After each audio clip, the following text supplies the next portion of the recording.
अगर आप ये मान रहे हैं कि कांग्रेस पार्टी के आने की वजह से आम आदमी पार्टी हारी है, तो आम आदमी पार्टी के आने से तो कांग्रेस भी भगाई गई थी, उनकी राजनीतिक जमीन इतनी सिकुड़ गई थी। वैसे ही आप देखेंगे कि पूरी तरह से टूट के कगार पर है आम आदमी पार्टी, और इस आपदा का वाकई में राजनीतिक खात्मा होने वाला है। शीला दीक्षित पर खासतौर से उसी सीएजी रिपोर्ट का इस्तेमाल करके वो आंदोलन से उन्होंने पार्टी बनाई, पार्टी जैसी बनी, फिर उस पर मुख्यमंत्री भी बने। अब वही सीएजी रिपोर्ट जो उनके भ्रष्टाचार का हिसाब किताब दे रही है, बाकायदा आंकड़ों के साथ, सबूतों के साथ, उसको वो टेबल नहीं करना चाह रहे थे। देखिए, दो बातें, जब हम बात करते हैं वोट शेयर की और फिर हम बात करते हैं सीट शेयर की, तो इसको समझना बहुत जरूरी है।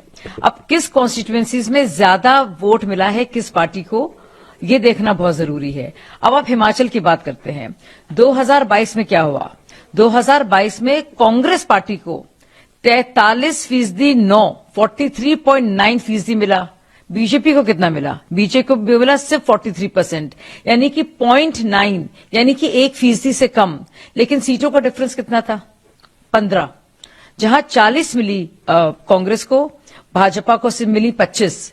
तो यानी कि 1% से भी कम का इतना असर पड़ता है, ये समझने की जरूरत है। और हमारे यहां सिस्टम है फर्स्ट पास द पोस्ट। अगर किसी को 10, 1, 2, 3 ज्यादा भी मिल जाए तो वो जीत उसकी होगी। द विनर टेक्स ऑल, ये है फर्स्ट पास द पोस्ट का जो हमारा सिस्टम है भारत की डेमोक्रेसी में। तो ये कह देना कि सिर्फ ओवरऑल वोट शेयर में सिर्फ 2% उनको ज्यादा मिला है, अपने आप में एक उसको समझना नहीं है। तो जो भी इलेक्शंस को समझता है और वोट शेयर को समझता है, हो सकता है कि 4 कॉन्स्टिट्यूएंसी में बहुत ज्यादा आपको वोट मिल गए, बाकी में नहीं है, तो जाहिर है सीटें तो आप उसी के हिसाब से जीतेंगे ना, यहाँ पे जो मेजोरिटी है। तो कलेक्टिवली देखना वोट शेयर को और अलग से देखना। इसीलिए आप देखिए, मैं हिमाचल का आपको एग्जाम्पल क्यों दे रही हूं।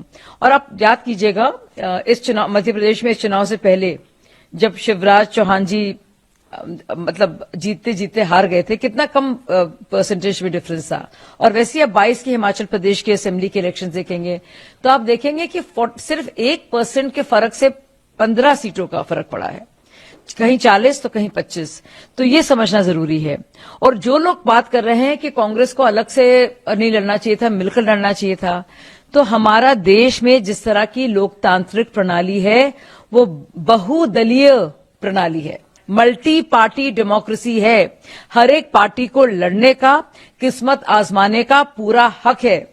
और कांग्रेस पार्टी ने अगर आप ये मान रहे हैं कि कांग्रेस पार्टी के आने की वजह से आम आदमी पार्टी हारी है, तो आम आदमी पार्टी के आने से तो कांग्रेस भी भगाई गई थी, उनकी राजनीतिक जमीन इतनी सिकुड़ गई थी कि पंजाब और दिल्ली में बाकायदा उनका पूरा नील बटा सन्नाटा हो गया था। तो अगर इसको कई तरीके से देखा जा सकता है, तो ये कह देना कि कांग्रेस को आप श्रेय दे रहे हैं या फिर कांग्रेस को आप ब्लेम कर रहे हैं भाजपा की जीत के लिए, अपने आप में बहुत ज्यादा अहमकाना सोच है। उसका कोई तर्क नहीं है और ना ही कोई आधार है। आपदा का खात्मा तय है। और आप देखेंगे कि दिल्ली के एमसीडी में कितने ढेर सारे पार्षद लगातार आ रहे थे और आए हैं और ये कहा है कि हम ज्वाइन करना चाहते हैं, क्योंकि इतने वो त्रस्त और परेशान हैं। वैसे ही आप देखेंगे कि पूरी तरह से टूट के कगार पर है आम आदमी पार्टी, और इस आपदा का वाकई में राजनीतिक खात्मा होने वाला है।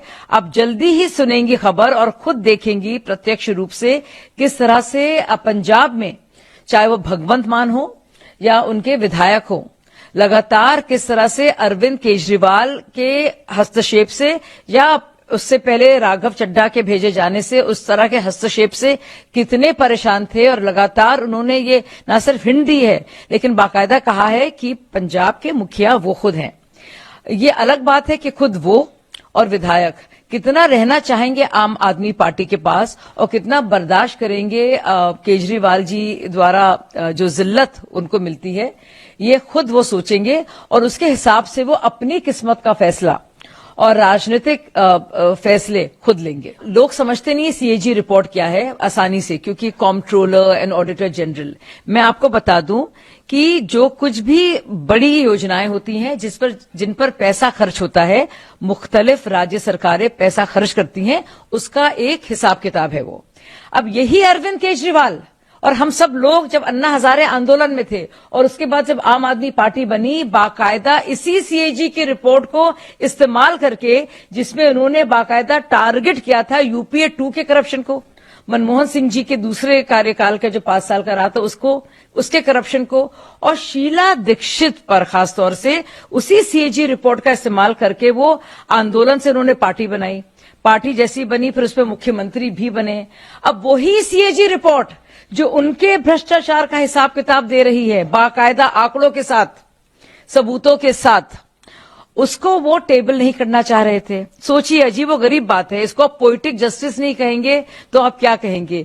अब इसलिए जरूरी है, और मैं पूरी तरह से विजेंद्र गुप्ता जी की इस बात से ना सिर्फ सहमत हूं, लेकिन मुझे लगता है ये अनिवार्य है कि जल्द से जल्द, जैसे ही असेंबली की पहली हमारी सेशन हो, सबसे पहले सीएजी की वो रिपोर्ट जो बाकायदा प्रकाश डालती है, उजागर करती है सारे काले कारनामों के आम आदमी पार्टी के, उस रिपोर्ट को सामने रखे और बताए जो इंसान भ्रष्टाचार को लड़ने आया था, कैसे सबसे बड़ा भ्रष्टाचारी